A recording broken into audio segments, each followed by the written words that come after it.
DIY 教室。フローリングの貼り方、捨て張りの方法。今回はこちらの材料と道具を使って DIY します。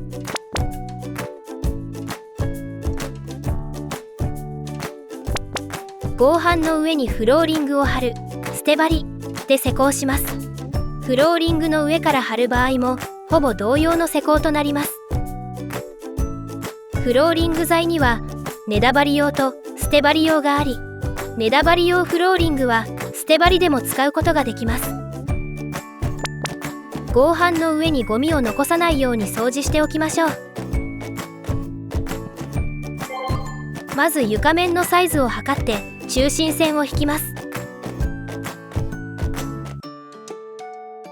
フローリング側面には短手、長手方向それぞれにサネがあり、おざねと目ざねをはめ込むように貼っていくので、割り付けなど長さを測る場合は表面で測ります。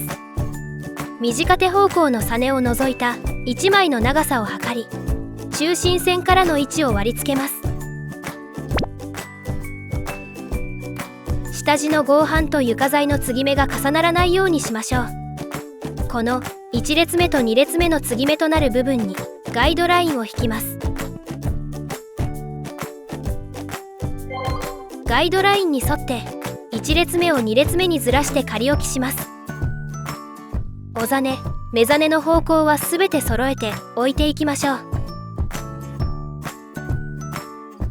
長手方向の壁に当たる部材に必要な長さを測り、サネが合うようおざね、目ざねに気をつけてカットします。丸ノコを使えば作業時間を短縮できます。カットした方を壁側につけてサネをしっかりはめ込みます。1列目を2列目に仮置き完了。ここでフローリングの端材から約10センチカットして、サネが出ている部分を取り除いて定規を作ります。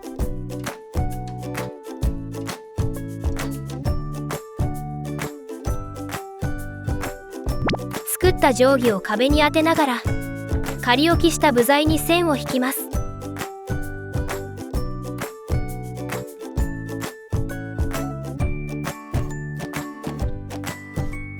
引いた線に沿ってカットしていきます。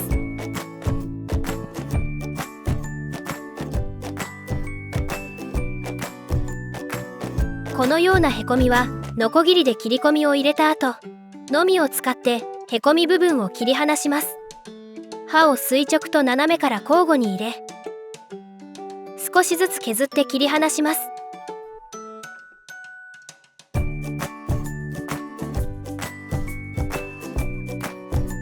カットした部材を1列目に仮置きします。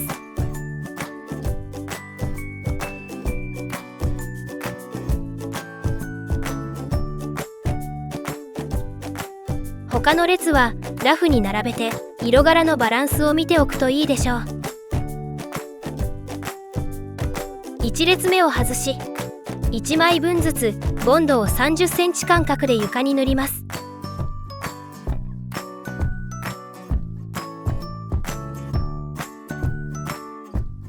1枚をボンドの上に貼り付けたら、壁側に隠し釘を打って固定します。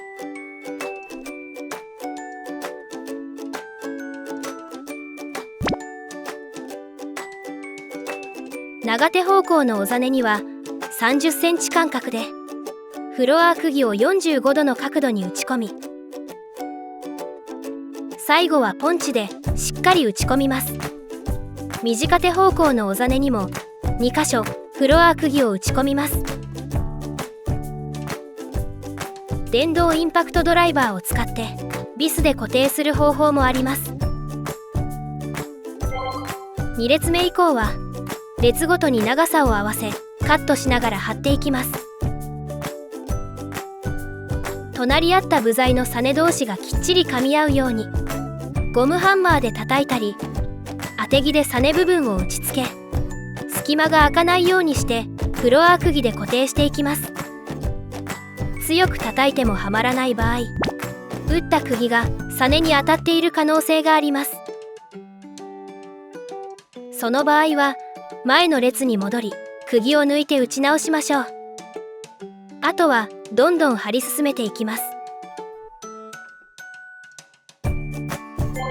最終列の手前の列まで来たら、まず手前の列を必要な長さにカットし、仮置きしてから一旦外します。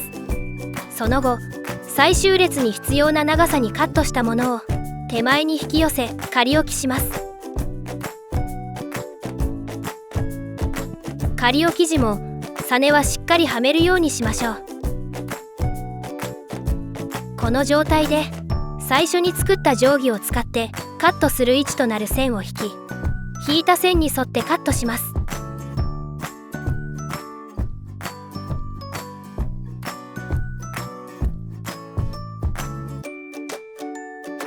カットの際、このように角度をつけると最終列をはめ込みやすくなります。最終列は短手のサネをつなぎ、横一列を一緒にはめ込むようにします。手前の列のサネに引っ掛けながら壁側に倒すようにはめ込みます。最終列まで貼り付けたら壁際に隠し釘を打ちます。ボンドが乾いたら隠し釘の出ている部分を飛ばします。長さを合わせてカットした幅木をボンドで貼り付け、隠し釘で固定します。